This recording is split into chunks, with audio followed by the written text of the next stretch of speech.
So the LinkedIn algorithm suggested that I make a comment on something about how you instill resilience in people and in organisations, or how you gain resilience for yourself. And I thought how sometimes we ask the wrong question. I don't mean that that was the wrong question, but there's a discussion that we've been having quite a lot with people around working hard and what working hard means in organisations, and how that's got quite a negative connotation in today's world. And I think understandably so, because working hard is related to burnout, etc.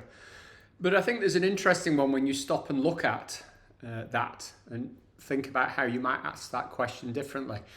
Certainly from my perception, a lot of people who work hard and get on in business, it's not so much that they're working hard, is that what they're trying to do is they're curious and they're trying to understand more and they're trying to find out and they're trying to learn.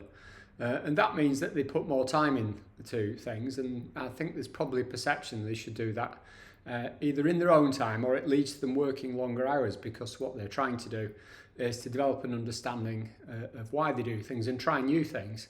And in trying new things, that takes them into areas where they feel slightly uncomfortable, and that therefore they perhaps feel they should do a little bit of that on their own time.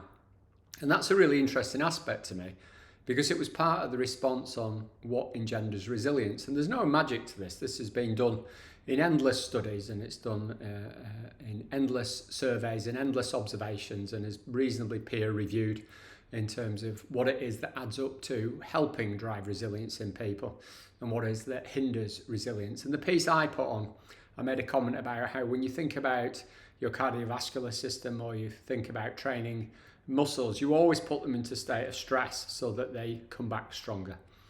And I think that's what resilience is from a mental point of view. People sort of treat things as being in compartments, and there's enough understanding to know that we're not compartmentalised between our physical and our mental being. And therefore, if you're looking for resilience, one of the things you want to do is put yourself in a state of stress. And I think a lot of people who are perceived to be working hard are actually putting themselves into a position of mental stress deliberately. They're going after new knowledge. They're pushing themselves to the edge of what it is that they think they can do. It's important not to put yourself to the point of failure in these things. Failure either physically, or in this instance, failure mentally. There's no point in trying to do something that you've demonstrably not got the skill set for at all. It probably will lead to failure. That can lead to frustration. And that's one of the things that probably contributes to burnout and things that do impact on your well-being.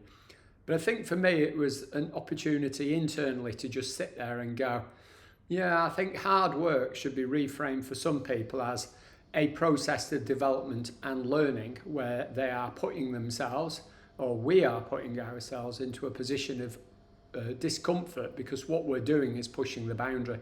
And the reward we get from that is an understanding that things that seem to be out of our reach are actually within our capability, with a bit of time and patience. And I think that was an interesting observation for me as to what that might mean.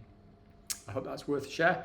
Prompts a little bit of thought in terms of how you think about what it means when people apply some negative terminology to these things at times.